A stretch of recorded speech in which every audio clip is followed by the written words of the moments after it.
So this is part 3. If you haven't seen part 2 or part 1 to my experience of me being in a bank where I was robbed at gunpoint over 20 years ago, I'm gonna need you to back up, go back, and I need you to check out parts 1 and part 2 so you can know what in the world we are talking about here in part 3. You will see that link in the description below, or you can just, check out the channel page and you can find it. So, what do we do on this channel? By the way, I want to say hello. My name is Casey. Welcome to Here's the Point with Casey. On this channel, what do? We draw closer to the Lord through conversation, edification, and by dwelling in the presence of a holy God. Welcome. Thank you for being here. Subscribe to the channel if this sounds like you. And let's get into the story. So, after the bank was robbed, the police came in. We couldn't go anywhere. They wanted to review the tape and all that stuff. Look at the recording, the video recording.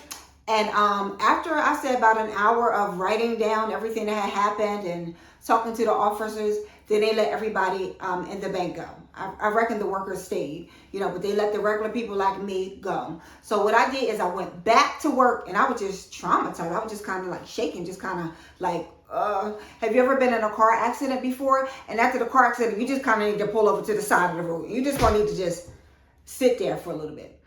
So I went back to work, and I was just kind of just antsy, like I said. And I told the person that I was working with what had happened, and she just started laughing. She kind of thought that it was like a joke, and I couldn't understand her response. But anyway, when I got home, I told my husband everything that had happened. I'm sure I told him before. I'm sure I called him or whatever. But I was able to tell him like in person. And like I said, I was just jittery. I was just I wasn't the normal Casey. Something was different. Something was wrong with me. So he was watching TV and everything, like later in the day and night and whatever. And I heard gunshots on the TV, and I was like, turn it off, turn it off, turn it off. I was literally shaking and like, what in the world is going on here?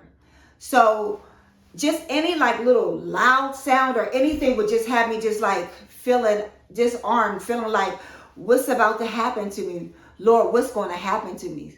So I probably needed counseling. And when I think back now, I figured, why didn't the bank offer something like that? Why didn't they say, everybody who was in this experience, do you need anybody to talk to? We have these people that you can talk to. But nobody did. So anyway, I tried to go on with my everyday regular life. But I was literally, something wasn't right. I was just kind of messed up. So I had made myself a promise though. I said, self, you're never going into another bank again. Only drive through. That's what you're going to be doing. So back in those days, they had ATMs, but it wasn't like the ones that we have now. We can go deposit money and do all this stuff. And any time of the night, you can go and just slip your card. And it wasn't like that back then. So basically, it was either you go in the bank or you go through the drive-through, or if you needed some quick cash, you would go to the ATM. I'm sure you guys already know that because we're all around the same age. Hey. So yeah, so I had made myself that promise. I said, I'm never going into another bank again. So one day I was just, going through the drive-through. I was happy going through the drive-through. And I would say, I can't remember exactly, but maybe 4 to 5 weeks. And each week I got paid weekly. And when you're living check to check, you got to go to the bank every week. When you get that money, you got to process it. You ain't got time to be holding on to checks, right? So it probably was maybe 4 to 5, maybe 4 to 6 weeks. The Lord really allowed me to believe the promise that I made to myself. But so one week I was going to the bank and I'm about to pull up to go to the drive-through. And the Lord says, I want you to go into the bank today. What? I want you to go into the bank today. So I parked in a parking lot and I'm just kind of trying to make sure, am I hearing right? There's something going on. What's going on here? I'm just minding my own business, trying to go to the bank. And the Lord's like, I want you to go inside the bank today. Oh, so I know that is him. I know that I'm hearing. I know what I'm hearing. I know that is him. So like I said, I park into the parking lot and I'm sitting there. He said, I want you to go into the bank today. That was one. And number two, and don't look back. Okay. So I'm sitting there in the parking lot trying to process what the Lord is saying to me. Two things. Go in the bank and don't look back. So right now I'm thinking of Lot's wife right now. The one who looked back and she turned into a pillar of salt. Then I wasn't thinking about it. I was just like shaking in my boots like, why is the Lord, what is going on? He's intruding on my comfort zone. But anyway, right now I'm thinking about like, what do you think would be a reason that someone would look back when God tells them not to look back? If you could put that in the comments, like just one word. Don't give me a whole scenario. Don't give me give me one word like in quotes. What would be that one word, that one reason that if God told somebody to not look back, why do you think that they would look back? Give me that one word in the comments right now that comes to your mind. So 3 words are coming to me as I'm sitting and really meditating and pondering on this right here. 3 words.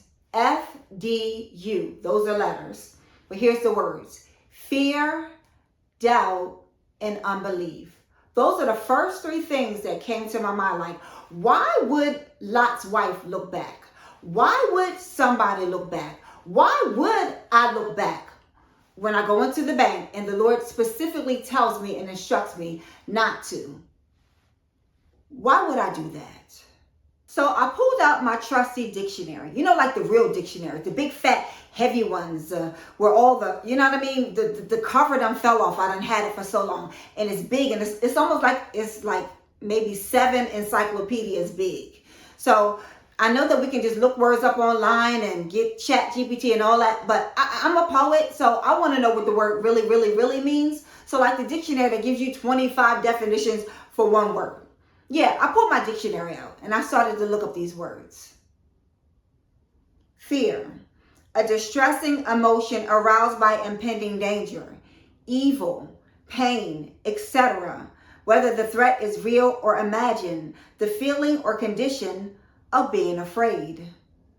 Doubt, to be uncertain about, consider questionable or unlikely, to hesitate to believe, to fear, be apprehensive about. Then unbelief, the state or quality of not believing, incredulity or skepticism, especially in matters of doctrine or religious faith.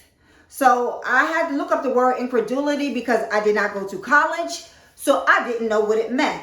So incredulity, I looked that up. It says inability or unwilling to believe. Synonym, disbelief, skepticism, doubt. Antonym, faith. So that day in the bank parking lot, I had to decide who in fact was my God. I pledge allegiance to who? To what? To fear? Is fear my God? Is doubt? Was doubt my God? What about unbelief? Who's your God, Casey? Who is it that you serve? Sometimes you can just stop and let the music in your life just play so that you can make a conscious, godly, and sober decision. Just pause, because quite frankly, everything else can just wait.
made a conscious decision on that day when I got out of the car and I closed the car door behind me.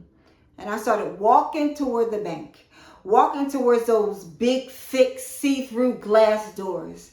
And when I got to the door, I started pulling on a door, and it was so heavy. It was so heavy. Why is this door so heavy? And I pulled it open. I finally got it open. I walked into the bank, and I looked straight at the teller ahead of me, and I just started walking straight to the teller. But my nature wanted to look back. Fear was telling me to look back, check your sides, make sure nobody's coming, make sure the lady with the hoodie on her head, make sure she's not. But I had to defy nature on that day, and I just kept walking straight to the teller. No smiling, no laughing, no nothing, just walking straight to the teller before me. I know that I had to look like a robot. I know I had to, but my spirit was declaring, she's not a robot. She's not a robot. She's a servant of the living God. So now I understand what the Lord was doing on that day. I had to choose, and I had to declare who in fact was my God. Here's the point. There's only room for one God in your life. Either it's you and your feelings, or Jehovah is God. Either it's fear, doubt, or worry, or Jehovah is your God. Either it's this or that, you can just fill in the blank, or Jehovah is your God. Who is your God? Who woke you up this morning? Who got you started on your way? Who sees you when you're walking through that valley? Who's there with you when you're sick, when you're healing, when you don't know how you're going to make your next move? Who is the one who is your sustainer, your provider, your everything, your all? Who is that God? This has been the story, the true story of how the Lord allowed trauma to usher me into transformation. And if you enjoyed the music that we played in this episode, it's on the screen, so check it out. Hang out with it for a little bit, and it will also be linked in the description. I'll see you in the next one.